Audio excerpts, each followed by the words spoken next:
Hi, welcome to Views from the Man Cave, and this is part 6 of the Bonneville T100 build. So following on from part 5 where we got the battery box in and we relocated the rear caliper, as you see I've put the mudguard in place, and episode 6 is just going to be a few dress up items. So we've got a seat to go on here, we've got some side pod covers and a few other spangly little dress up bits. Now obviously during the build some of these bits are going to come off and on again, but I just wanted to show you some of the few little trinkets that will stick on the back end of the bike before we move on to the front end and get that underway. Okay, one of the first things that went on, I wasn't going to patronise you in video at this because this is 2 screws, one here, that just hold the chain guard on, but this is the Motone Customs chain guard.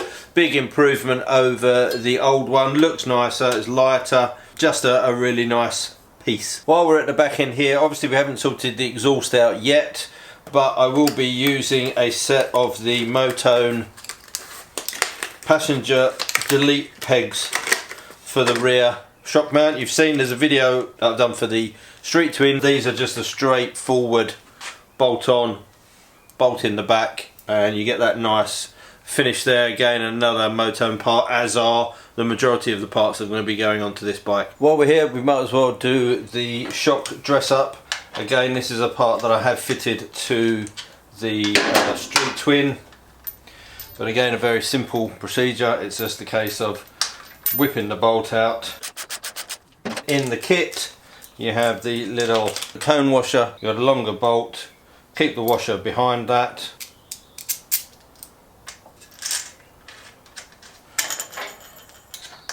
And then 6mm Allen key. And boom, there's your dress up, and we'll do the same with the one on the bottom mount. Also, whilst I'm around here, I'm going to fit a set of the new finned side pod covers from Motone. These are a pre-production version, so they're not finished exactly. These have just been done in gloss black. You need to check their website to see what finishes they're available in. And the only thing I did with these is take the rubber bungs out of the originals and swap them over so they go in here.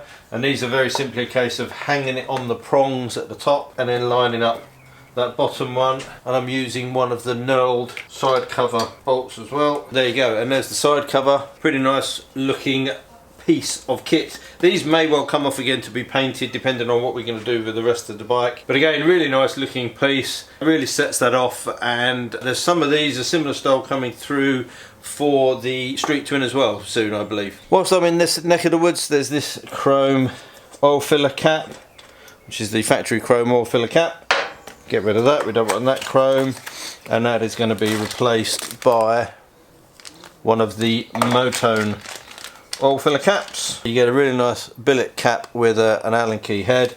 There is a rubber seal. That seal, as you can see, just sits in there. I'll put a little bit of grease on that, and then that just screws in there. So quite a nice little piece, little dress up piece in there. It looks nice, looks better than the chrome, and it's got an Allen head on the top so you can get that nice and tight and not have to struggle to get that undone. Turning our attention to this side of the bike, I'm going to do the side pad on this side, obviously exactly the same fitting as the other, so I'm not going to bother to show you that. But what I will do is show you the fitting of this rather nice gear shifter from Motone. Very easy to remove this. There's a little pinch bolt under here, 5mm Allen key. Just loosen that off, and then if you're lucky, this will just slide off.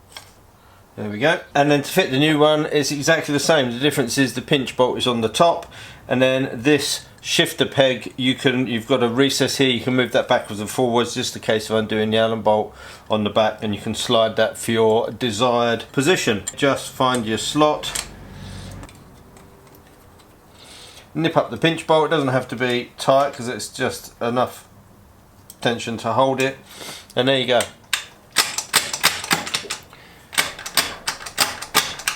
Very nice piece, looks good, nice and adjustable, just dresses things up. And the last piece to put on for this episode is the seat. And here we have a Motone Customs rattlesnake seat. I really like this seat, very simplistic. We were going for a sort of desert sled, desert racer style, scrambler-ish bike. I didn't want anything too thin. This just seemed like it would fit from a period point of view.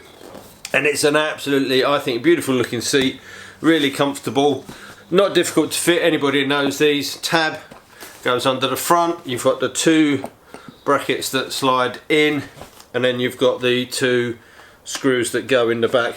Really great quality seat, nice plastic, injection molded plastic base, decent foam, good quality. Let's get it on and we can wrap up this episode. And to fix the seat, I'm going to be using these Motone knurled replacement seat bolts.